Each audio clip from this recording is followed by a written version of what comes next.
இந்த மாதிரி சத்சங்களை வந்து நற்செய்திகளை கேட்பது தான் மருந்து.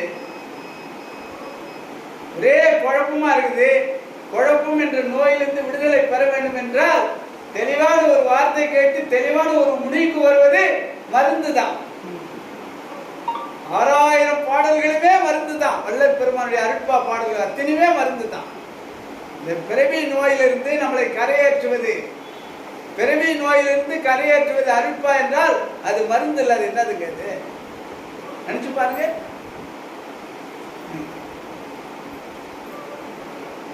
அன்பனும் பிடியில் அகப்படும் மலையே, அன்பனும் என் குடில் புகும் அரசே, மருந்தான பாடும். அன்பனும் என் குடில் புகும் அரசே, அன்பனும் என் கரத்தமதாவதே, அன்பனும் வலைக்குள் படுபடும் பொருளே.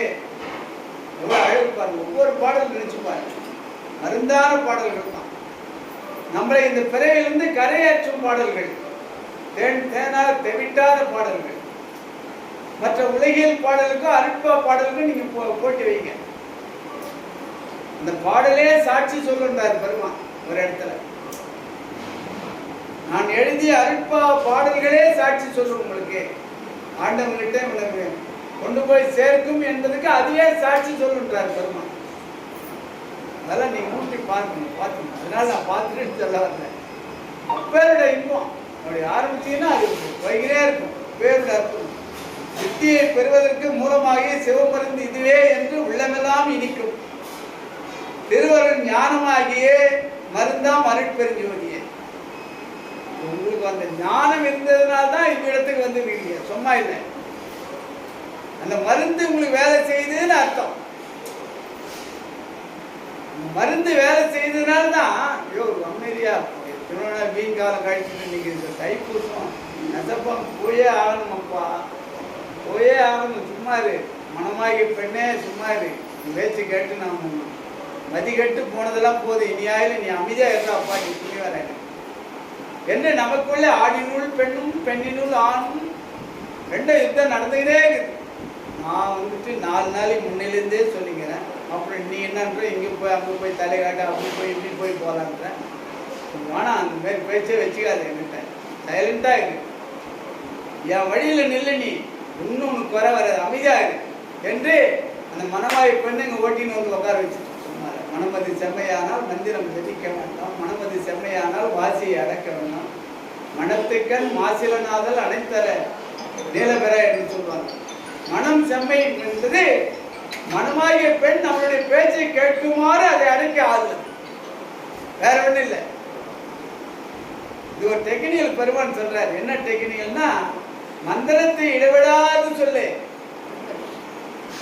அந்த மனமாகிய பெண் எப்ப கேப் கிடைக்குமோ அப்பதான் உள்ள நுழையும். அவளுக்கு கேப் கொடுத்தா தானே. என்ன அற்புதம் பாருங்க. அருட்பெருஞ்சோதி அருட்பெருஞ்சோதி தனிப்பெருங்கருணை அருட்பெருஞ்சோதி அருட்பெருஞ்சோதி அருட்பெருஞ்சோதி. வாய் விட்டு சொல்ல வேண்டாம், உதட அசைக்க வேண்டாம், எந்த தொழிலும் கடை வேண்டாம். சமையல் பண்ணுறவங்க பண்ணுங்க, ஆஃபீஸ் போகிறவங்க போங்க, பஸ்ஸில் போகிறவங்க போங்க, ட்ரெயினில் போகிறவங்க போங்க. இன்னும் ட்ரெயினில் பஸ்ஸில் போனால் ஏகாந்தம் சதா ஓட்டிகிட்டே இருக்க வேண்டியது. தவிர 500 முறை ஓட்டினா ஆனந்தத்தை பாருங்க. மந்திரத்துக்கு அவ்வளோ ஆற்றல் இருக்குது. மந்திரத்தை சொன்னால் வள்ளல் பெருமான் ஓடியாதுங்க கை கட்டி நிற்பாரு, எழுதி தர. நான் மந்திரத்தை எப்போ உச்சரிக்கத்தை நிறுத்தணும் அப்போதான் நான் போயிட்டு வர ஐயான்னு பொறுப்புவாரு. அப்போ ஒரு மகானை ஆண்டவனையே கொண்டாந்துங்க நிறுத்துதுன்னா மந்திரம் உயர்வா ஆண்டவன் உயர்வான்னு பார்த்து நீங்க யோசனை பண்ணுங்க. மகா மந்திரம் இது. மந்திரத்துக்கே அவ்வளவு இருக்குது. மந்திரத்துக்கே மகா மந்திரத்துக்கு எவ்வளவு ஆற்றல் இருக்குது நீங்க பாருங்க. படுத்துறீங்க, தூக்கம் வந்தேன்னு சொல்லிக்கிட்டே இருக்கலாமா உள்ளத்துல? அதுல என்னமா நட்டுங்குது? 10 நயா பைசா செலவு கிடையாது. அருட்பெருஞ்சோதி அருட்பெருஞ்சோதி தனிப்பெருங்கருணை அருட்பெருஞ்சோதி அருட்பெருஞ்சோதி தனிப்பெருங்கருணை அருட்பெருஞ்சோதி. பொருள் தெரிந்தவ தெரியல, அதை விட்டுருங்க. மந்திரத்தை நான் சொல்றேன். பெருமானே, என்னால் ஆவதுன்னு உனக்கு இல்லை எனினும் வந்தாய், நான் உன்னால் வாழுகின்றேன் எனக்கு உண்மை உரைத்தரலை. பொருள் தெரிய வேண்டியதில்லை. பொருள் தெரிஞ்சாலும் தெரியலனாலும் உங்களுக்கு அருள் ஆகும். ஆமா, அந்த அற்புதத்தை இன்று முதல் கொண்டு நீங்க ஒரு 500 முறை சொல்லிடுங்கம்மா. ஒரு நாளைக்கு 500 முறை ஒரு அளவு என்னது, அது அளவு கடந்த நிலைக்கு போயிடும்.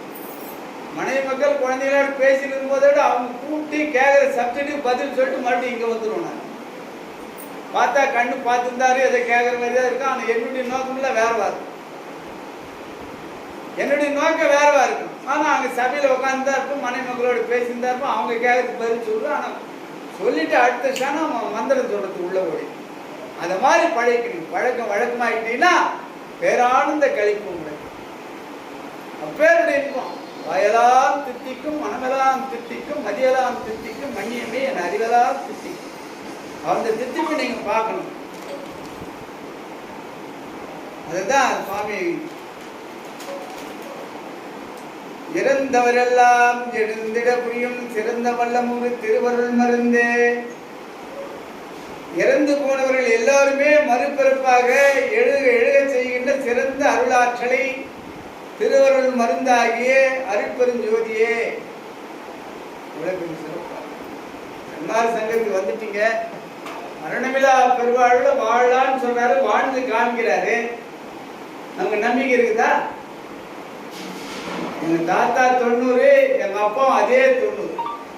2 பேரும் போனது எனக்கு நல்லா தெரியுது. அப்போ எனக்கு 90. ஓ,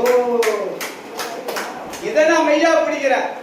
மாடு எங்க தாத்தா சன்மார்க்கத்துல எங்க அப்பா இல்ல நான் இருக்கிறேன், எனக்கு மரணமில்லா பெருவாழ் வரும் நீ நினைடானா, தாத்தாவுக்கு 90, அப்பாவுக்கு 90, எனக்கும் அதே 90 தான் என்று இதையே தவமா நினைச்சீங்களா சார்? நைட்டு மகன் நினைக்கிறாமோ? நான் சன்மார்க்கத்தில் வள்ளல் பெருமானை வணங்குறேன், வடலூர் போறேன், அருட்பாவை படிக்கிறேன், எனக்கு மரணம் கிடையாது, மரணமே வராதுன்னு இருக்கணும். அப்ப எப்பொருள் மெய்ப்பொருள் என்பதை கண்டோர் அப்பொருளாகி அருட்பெருஞ்சோதி. எந்த பொருளை நீ மெய்யா தவம் பண்றியோ அந்த பொருளா நீ ஆயிடுங்க. மரணமே எனக்கு வராதுன்றது நான் மெய்யா கெட்டியா பிடிச்சினா மரணமே வராது. ஏங்க இது வந்துட்டு அவர் ராமலிங்க சாமி தாங்க, நமக்கு போய் ஆகுமாங்க. இவர் சொல்ற சப்ப கட்டுற உங்களுக்கு ஆகும் தான். 6 திருமுறைகளாக 6000 பாடலுக்கு மேலாக பெருமான் ஓங்கி வலிக்கிறாரு. பாதி இரவில் எழுந்தருளி பாவியேறு எழுப்பி அருள் ஜோதி அளித்து என் உள்ளகத்தை சூழ்ந்து கலந்து துலங்குகின்றாய். நீதி நடன்சை இதுதான் பெற்ற நெடும் பெற்றை போதி முடியாது. என் போல் இந்த உலகம் பெறுதல் வேண்டுவனே, என் போல் இந்த உலகம் பெறுதல் வேண்டுவனே, யான் பெற்ற இன்பம் எல்லாரும் பெற வேண்டும் என்ற அற்புதமான வார்த்தைகளை பெருமான் சொல்றாரு. அது அவருக்கு தாங்க ஆகுமா? ஆவரகதாங்க. ஏங்க இப்போ ராமலிங்க சுவாமி பிறகு அந்த நிலை யாருன்னு அடைஞ்சாங்களா? ஏன் நீ அடைய வேண்டியது? நீ கேள்வி கேட்கிறியா? கல்யாணி அம்மா அந்த கேள்வி கேட்கிறேன், நீ அடைய வேண்டியது சொல்றான். யாருன்னா அடைஞ்சாங்களா? கெட்டிக்காரு கேள்வி கேட்கிறாரு, கேள்வி கேட்கிற அடி நீ அடியா? என் மகனா அவர் சொல்றது எங்க எடுத்து? நீ ஆகாரத்தை விட்டியா, இல்ல தூக்கத்தை விட்டியா, இல்ல மைதனத்தை விட்டியா? எதை விட்டு? நீ எதையுமே விடல. ஆனா அவருக்கு பெற்ற மாதிரி நான் பெற்றேன்னா எல்லாத்தையும் விட்டு விட்டுதான் அந்த லாபம்ன்றார் பெருமான். என்ன அழகு! எல்லாத்தையும் விட்டு விட்டுதான் வந்த லாபம். திட்டலாம் வாழ்த்தினை கொண்டுடுவேன், மனம் போனேன், மானமெல்லாம் போனவன் நினைத்தேன், அதனால் வந்தது மிகப்பெரிய லாபங்களோ. எப்ப என்ன அழகியா பெருமானுடைய அற்புதத்தை பாருங்களா. யாரோ ஒரு அம்மா சண்டையில திட்டுறாங்கன்னா எவ்வளவு அழகா வாழ்த்துறாங்க பாரியா என்னன்னு நம்ம நினைக்கணுமா? மனமாற சும்மா மற்ற மெச்சிக்கிட்டா இல்லை, உள்ளத்திலே என்ன அழகு பாரியா என்ன வாழ்த்துறாங்க, அழகு இல்லை என்று நாம் லேசா எடுத்துக்கணும். திட்டலாம் வாழ்த்தினை கொண்டு மனம் போனேன், மானமெல்லாம் போன முடியும். மானங்கட்ட பயிலேன்னு ஒரு ரொம்ப காலம் எதுவோ தேவையில்லாத அத்தனை நாள் பேசுறேன்னு வச்சுங்களா, நீங்க அது பொருளா எடுத்துக்கூடாது. என்னடா என்னாச்சு புதுசா சொல்ற? எனக்கு மானம் சூடுதல்லாம் விட்டு 25 வருஷம் ஆகுது. என்னுடைய நோக்கமே வேற, நான் வந்த நோக்கம் வேற. பெருமானுடைய அருள் இன்னைக்கு ஆகுமா நாளைக்கு ஆகுமான்ற தவிப்புல நான் இருக்கிறேன். என்னாச்சு நீனும் இந்த மாதிரி சொல்றியாடா என்று சாதாரண எடுத்துக்கணும். லேசா என்ன அழகு பாருங்க. சாதாரண எடுத்துனா எதுவுமே பாதிக்காது, நம்ம மனது ஆனந்தமா இருக்கும் என்று இளமையோடு இருக்கலாம். நீங்க நிறைய திரையே வராது.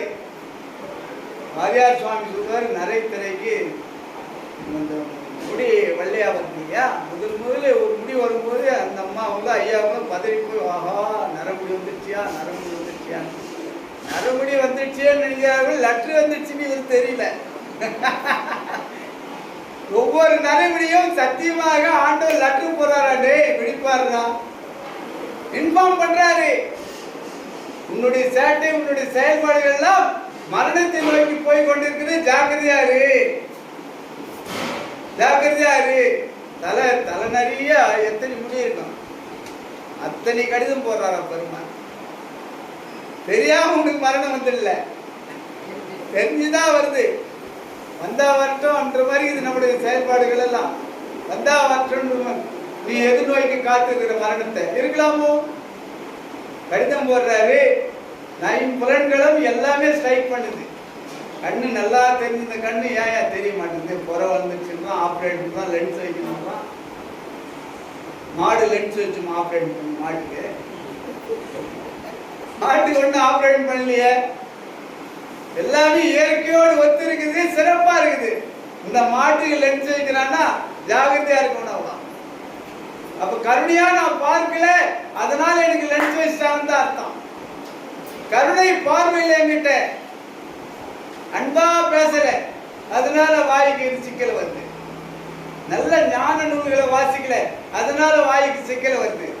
நல்ல வார்த்தைகளை கேட்கல, அதனால காது மந்தமாகும். தனித்தனியா ஸ்ட்ரைக் பண்ணின்னு வர்றாங்க. முதல்ல தனித்தனியா காது, மூக்கு, மெய்வாய், கண் எல்லாமே தனித்தனியா ஸ்ட்ரைக் பண்றாங்க. பாத்துக்கிறீங்களா? கண்ணே ஒரு 5-6 வருஷத்துக்கு முன்ன ஏடாவடம் பண்ணியிருக்கோம். ஸ்ட்ரைக் பண்ணுதுன்னு அர்த்தம். யோ, உன்னை நம்பி நான் வந்த என்னாலியா நீ கரையேற்றுற, எல்லாரும் ஆண்டனுடைய அருளை பெற்றுலாம் நீங்க என்ன கூட இருங்க, அப்படி இருங்க, இப்படி இருங்கன்னு சொன்ன நாம உன்னை நம்பி இருந்தோம். ஒன்னையும் காணுமையா, உன் வேலைதான் நீ பாக்குற. 1/2 கிலோவுக்கு 1.5 கிலோ அரிசி அடிச்சு உள்ள தள்ளுற, அதான் அது ஒன்றா கட்டிக்காரனா இருக்கிற. அதெல்லாம் ஜீரணம் பண்ணி அதெல்லாம் போயின்னு வந்து நாங்கள் பாடாப்பட்டு கிடக்குறோம். ஆனா எங்களை எங்கேயா நீ கரை சேர்க்க போற அப்படின்னு தனித்தனியா அது ஸ்ட்ரைக் பண்ணுது. கடைசியில் பாக்குறாங்க இவங்க கூட்டமா குரூப்பா சேர்ந்து, யோ தனித்தனியா நம்ம ஸ்ட்ரைக் பண்ண வேலை ஆகுது, நம்ம எல்லாம் கும்பலா கூடியா ஒன்னா கூடியான்னு சொல்லி ஒன்னா கூடி ஸ்ட்ரைக் பண்ணும்போது தான் ஒற்று அடித்தாங்க. ஒன்னாவது காது, மூக்கு, தொண்டை, வாய், மெய், கண் எல்லாமே எல்லாம் சேர்ந்து ஒரு நாளைக்கு ஒட்டுமொத்தமா இறங்கி வேலை நிறுத்தம் பண்ணான்னு வச்சுங்க, அன்னைக்குதான் பொறுப்பு போறது. ஆமா, அதனால இவங்கெல்லாம் இவ்வளவு பணி செய்துக்கிறாங்களே, இவங்கெல்லாம் நினைச்சு என்னைக்காச்சும் நம்ம நன்றி சொல்லி இருக்கிறோமா? கண்ணே அப்பா எவ்வளவு அற்புதமா நீ 23 வருஷமா அழகா பண்றியாப்பா ராஜா, வாழ்த்துடுற கண்ணுன்னு நமக்குள்ளே நம்ம பேசணும். காலுக்கு பேசணும், எத்தனை கிலோமீட்டருக்கு நடந்தது நினைச்சு பாருங்க. கைக்கு பேசணும், அங்கங்களுக்கு அங்கத்தோட பேசணும். இதெல்லாம் நன்றி சொல்லணும், சும்மா இல்லை. ஐயா ஐயா இப்படின்னா கரையேற்ற நல்லா இருக்கியா, நல்லா இருக்கியா. கதவுக்கு நன்றி சொல்லுங்க. உங்க வீட்டுக்கு கதவு இருக்க, ஏங்க அது என்ன ஜடம், அதுக்கு என்னத்துக்கு நன்றி சொல்லுங்க. ஜடம் ரைட்டு. மனைவிக்கு தகராறு வந்துட்டா கபாலு கதவு போட்டு ஓய்ங்க அடிக்கிறான், கபாலு ஜடான்னு சாத்துறான். ஏய் அதுதான் ஜடமாச்சு, அதுகிட்டே நான் கோவத்தை காமிக்கிறேன். அப்போ அது ஒரு பொருள் நினைச்சுதானே அதுகிட்ட நீ கோவத்தை காட்டுற.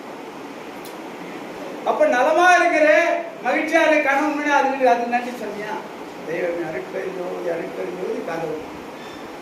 சின்ன சின்ன விஷயத்துல வர வச்சுக்கிட்டே இருக்கணுங்க, சும்மா இல்லைங்க. கடால் போட்டு கடாட்டான்னு போட்டு முடியாது. என்ன செய்யறானே எனக்கு தெரியல. வரமா எல்லாருக்கும் 20-25 வருஷமா அற்புதமா பணி செய்யுது. ஐயா ஐயா அருட்பெருஞ்சோதி தனிப்பெருங்க 3 லாக் அப்படி திரும்பும்போது 3 முறை சொல்லையா, அது என்ன அவங்க நட்டாயிடும் அழகில்ல. அது அவள் தொடச்சி ஈரத்துணை தொடச்ச சிறப்பா இருக்கு. எல்லார்கிட்டையும் பேசாது, ஒரு சின்ன ஒட்டடை கூட இருக்காது. பாருங்க வீட்டுக்கு வாங்க, அதனால உயர்வுன்னு நான் சொல்ல வரேன். நீங்களும் அதை கையாளும். பாத்ரூம் ஒரு வெந்நீர் ஒரு வாளி, எனக்கு ஒரு வெந்நீர் வாளி, 2 வாளியில் எல்லா வேலையும் நீட்டா தூய்மையா வச்சுக்க. சுத்தம் சோறு போடணும்னா அதனால சிறப்பா இருக்கணும். இறந்தவர் எல்லாம் எழுந்திர புரியும். இறந்தவர் எல்லாம் செத்துட்டு படுத்துக்கணும், தடால் எழுந்துக்கிறது இல்லை. நல்லா புரிஞ்சுக்கணும். இந்த இடத்துல சன்மார்க்கத்துல இருந்து ஒரு அன்பர் அவருடைய அஜாக்கிரதையால விட்டுட்டாரு. என்ன பண்றது? நான் எவ்வளவு சொன்னேன், காப்பி எடுறா, வேற ஒண்ணும் இல்லடா, பாடல ஒரு 35 அடிச்சிடறா ராஜா, நான் பாத்துக்கிறேன்னா எவ்வளவு சொல்லி பார்த்தேன். ஒரு 35 கூட வாங்க மாட்டான் சாமி, 20, 16லயே அல்லாடிக்கிறான். என்ன பண்றது? வந்துட்டான், மேல வந்துட்டான். மேல வந்துட்டாரா அதே உடல்ல அதே மனிதனா நீ போய் அதே நெசப்பாகத்துல வாழ்ந்து அதே நெசப்பாக சன்னாசர் சத்தியம குழந்தை எங்க ஊர்மா எழுதி வச்சுங்க. இதுதாங்க இறந்தவர் எல்லாம் எழுந்தெழுப்புரியும் சிறந்த வல்லமுக்கு திருவருள் மருந்து. இதுதாங்க, இதுதான். மீண்டும் சன்மார்க்க உலகத்துல நீங்க தழைத்து வாழலாம். மீண்டும் வடலூர் போகலாம். நீங்க குழந்தைய வந்து அதுல இருந்து ஓட்டலாம். போன பிறகு விட்டுட்டு இந்த பிறகு விட்டுச்சலம் பாரியா என்று ஞான குழந்தையாக நீங்கள் பிறப்பீர்கள் என்பதை நான் சத்தியம் ஆணை வச்சு சொல்றேன். திருவருள் மருந்து மரண பெரும்பினி வாரா வகைமை கரண பெருந்தரல் காட்டிய மருந்து. மரணம் என்ற பெருநோய் வாராத வகையில் என்னுடைய கருவி கரணங்களுக்கு மிகுந்த பேராற்றல்களை காட்டுவித்த கூட்டுவித்த மருந்தே அருட்பெருஞ்சோதியே. அருட்பெருஞ்சோதி தான் மருந்து. அருட்பெருஞ்சோதி நான் ஒரு 500 முறை சொல்வேனானால் 500 டானிக் மாத்திரை சாப்பிட்ட மாதிரி நான் இப்போ எவ்வளோ எனர்ஜியா இருக்கும். ஆமா, பிபி சுகர் இருக்கிறவங்க ஒரு வேளை மாத்திரை சாப்பிட்டா அல்லாரமா கே வந்துருங்க. ஐயோ மாத்திரை சாப்பிடல, ஐயோ மாத்திரை சாப்பிடல. இந்த பிறவி நோயை போக்குவதற்கு அருட்பெருஞ்சோதி மந்திரத்தை அருட்பெருஞ்சோதி மாத்திரையை ஒரு 500 முறை சொல்லையா எவ்வளோ எனர்ஜியா இருப்பேன். இந்த அற்புதத்தை நீங்க கடுமையில கண்ட பலனை நீங்க பார்க்கலாம். அது சொல்ல வரேன், தாராளமா பார்க்கலாம். குழந்தைகள் எல்லாம் கல்வி நலம் செல்வம் காரணியம் அன்பு ஒழுக்கம் பிள்ளை மெய்ஞானம் அபாரமா இருக்கும். இந்த மருந்து எனக்கு மட்டும் வேலை செய்ய நினைக்காதீங்க, என்னை சார்ந்தவர்களுக்கெல்லாம் வேலை செய்யுது. நான் பார்த்துருக்கேன், நீங்களும் பார்க்கலாம். நம்மளை சார்ந்தவர்களா வேலை செய்யுது. நல்லாறு ஒருவர் உள்ளதே அவர் பொருட்டு எல்லாருக்கும் பெய்யும் மழை. வம்பென பழுத்த என் குடிமுழுதாண்டு வாழ்வர வாழ்வித்த மருந்தே செம்பொருள் துணிவே சீருடை கழலே செல்வமே சிவபெருமானே இவ்வொரு உன்னை நான் சிக்கனை பிடித்தே நீங்க எங்கெழுந்து அருள்வதீனியே. அவரை சார்ந்தவர்களெல்லாம் அந்த ஓதத்தில் அட்ஜஸ்ட் ஏய் சன்மார்க்க நண்பர் சுவாமி மாணிக்க சுவாமி வராது. அப்படியா? அவங்க துணைவியார் அவங்க மகன் அவங்க அருட்பெருஞ்சோதி ஆண்டவரே. அப்படியா? அவன் தவம் பண்ணல ஒன்றும் இல்லை. அவருடைய மகன் அவருடைய தம்பி அவருடைய பங்காளி அவருடைய சொந்தக்காரன் அப்படின்னா அவர் ஊர் அவர் தெரு அப்படின்னா கூட அந்த பெருமையில் அட்ஜஸ்ட் ஆகும். முதலமைச்சர் தெருவில் இருந்தால் எனக்கு எவ்வளோ சிறப்பு. அவருக்கு எனக்கு எந்த தொடர்பு இல்லை. ஆனால் ஒரு குறையுமே இல்லை. கரண்ட் இருக்குது, தண்ணி இருக்குது, கண்ணாடி மாடி ரோடு இருக்குது. ஒருவர் இருந்தா அவரால் எல்லாருக்கும் அந்த தெருவுக்கே ஓத அடிக்குது. அந்த மாதிரி ஒரு அன்பர் இந்த நெசப்பாகிற ஒரு சன்மார்க்க சங்கம் இருக்குதுன்னா அதை சார்ந்தவர்கள் சாராதவர்கள் தெரிந்தவர்கள் தெரியாதவர்கள் அறிந்தவர்கள் அறியாது எல்லாருமே அந்த பயனை அனுபவிக்கிறார். எவ்வளவு சிறப்பாக அற்புதம் இல்லையா இது? அதனால மகாபந்தத்தை விடாதீங்க. எல்லா பிடிக்கும் இதுவே மருந்துன்றார் பெருமான். அருட்பெருஞ்சோதி மருந்து, அதுதான் மருந்து. அந்த அற்புதத்தை நீங்க பார்க்கணும்.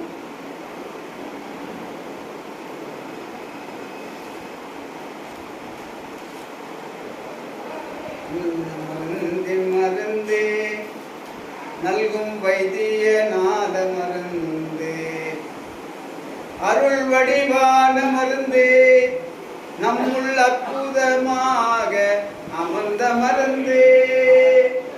சிரசு கீழே உள்நாக்குக்கு மேலே குரு மத்திக்கு நேரே அங்க பெருமான் ஜோதியாக கோடி சூரிய பிரகாசமாக இங்க ஜொலிச்சுக்கிறார். நமக்குள்ளே இருக்கிற ஒரு பொருளை நம்ம பார்க்கறதுக்கு அவ்வளவு கஷ்டமா, அவ்வளவு கஷ்டமா. நம்ம உச்சிக்கு கீழே இந்த உள்நாக்கு இருக்கு பாருங்க, ஒரு நாக்கு தொங்குது, அதுக்கு மேல இந்த புருவ மத்திக்கு நேர நீங்க முயற்சி பண்ணா சத்தியமா முடியுங்க. நான் பார்க்க மாட்டேன், நான் தரிசனம் பண்ண மாட்டேன், நான் ஆரோக்கியமா இருக்க மாட்டேன், மரணமில்லா பெருவாள் அடைய மாட்டேன்னு கங்கணம் கட்டிக்கிறோம். எதுக்கு கங்கணம் கட்டுறோம்? ஏயா ஆண்டவருடைய அருளை பெற வேண்டும்னு கங்கணம் கட்டணும். மரணமில்லா பெருவாழில் நான் வாழ்வேன்னு கங்கணம் கட்டணும். ஆனா எதிர்மறையாக இதெல்லாம் ஆவாதுங்க. நீங்க வேற நான் சீக்கிரம் செஞ்சு போறேங்க. ஆமாங்க, நம்ம நடவடிக்கைலாம் எப்படி இது? பெருநடை, பெரு ஓட்டம், பெரும்பேச்சு, பெரு உணவு, பெருந்தூக்கம், இவையெல்லாம் என்னங்க? குறுங்கேரிக்கு போறோம். நம்ம சுத்தீரும் போனா லேட் ஆகுன்னு கூட ஷார்ட்கட்ல போய் நான் வேகமா போய் முடிக்கிற பாரு கதைன்னு சொல்லி நம்மளுடைய செயல்பாடு அப்படி இருக்குதான். பெருமான் சொல்றாரு, நான் சொன்னேன் இப்படி இருக்கலாமோ? அதனால இது அற்புதமான ஒரு நிலையை அற்புதமாக அமர்ந்த மருந்து நம்மகிட்டே இருக்குதுயா. நோகாத நோம்பியா. இதை விட்டுட்டு நம்ம என்னென்னோ பண்ணிக்கிறோம் ஐயா. நம்மகிட்டேங்கிற ஒரு பொருளை நம்ம பார்க்கறதுக்கு கால நேரம் இதெல்லாம் இது அவசியமா?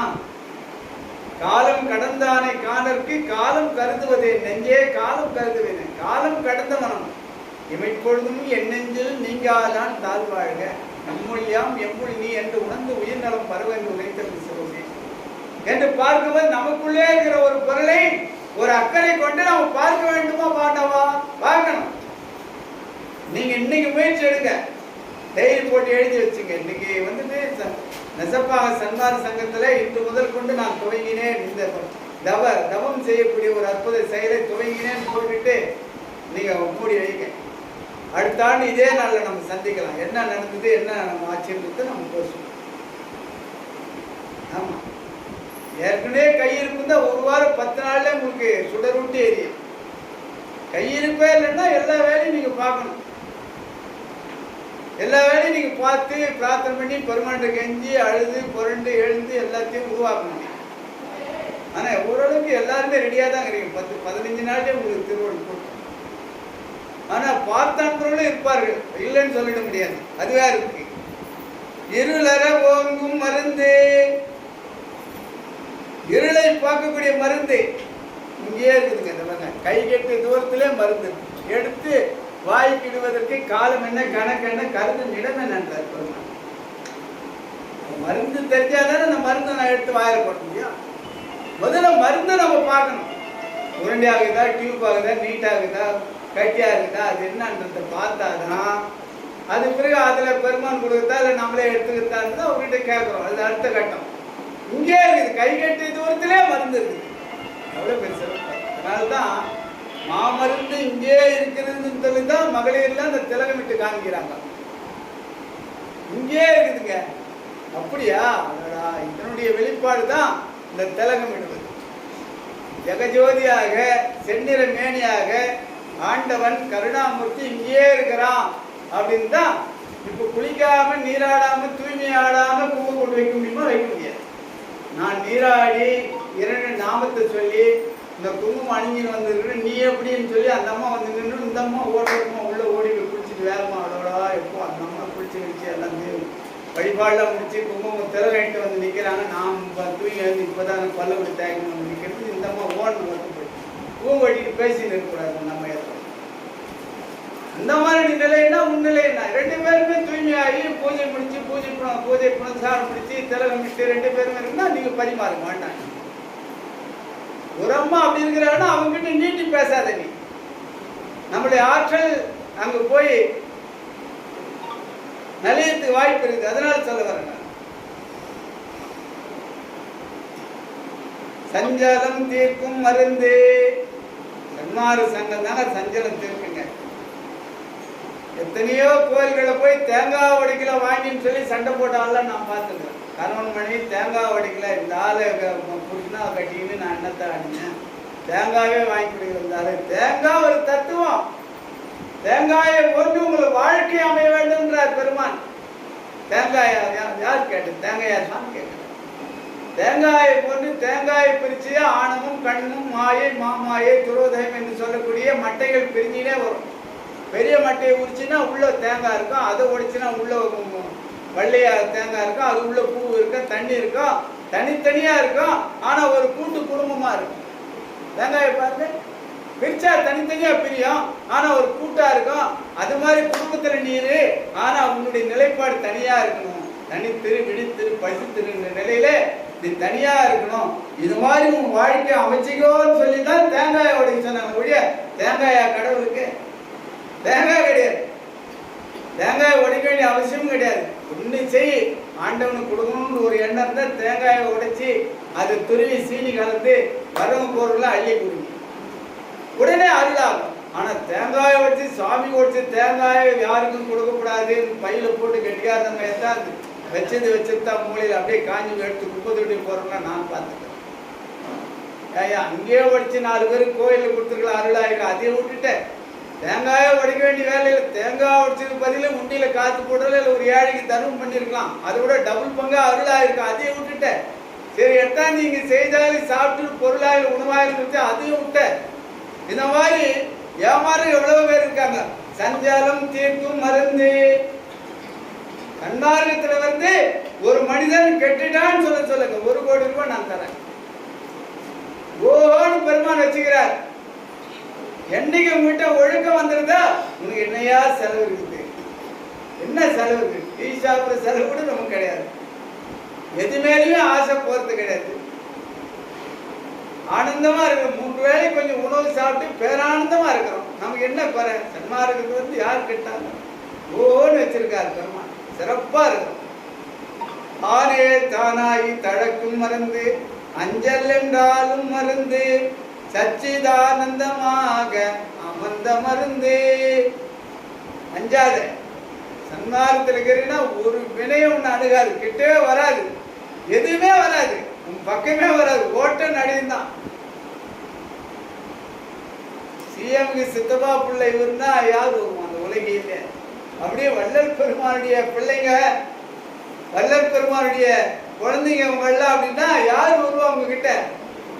எவனே அஞ்சுவான், கிட்ட வரமாட்டான். டேய் போய் கேட்டுனுவா என் பிள்ளைய என்னன்னு, எவ்வளோ சொன்ன எடுத்துக்கலாம, கேட்டுட்டு வா, அப்புறம் என்னன்றது நான் மறுபடியும் சொல்றேன்னு சொல்லி கை கட்டி வாய்ப்பொத்தி நிற்பான். அவன் சன்மார்க்க நண்பர்கிட்ட வாய்ப்பொத்தி நிற்பான். ஐயா அந்த மாதிரி ஏதோ உங்களுடைய அஜாக்கிரத்தினால திருவள்ளுவர் மாதிரி ஆயிடுது, என்ன சொல்றாருன்னு கேட்டுன்னு வர சொன்னார் சுவாமி அப்படின்னா, போய் அடுத்த மாசம் பார்க்கலாம் போயா அப்படின்னா போயிடுவான்.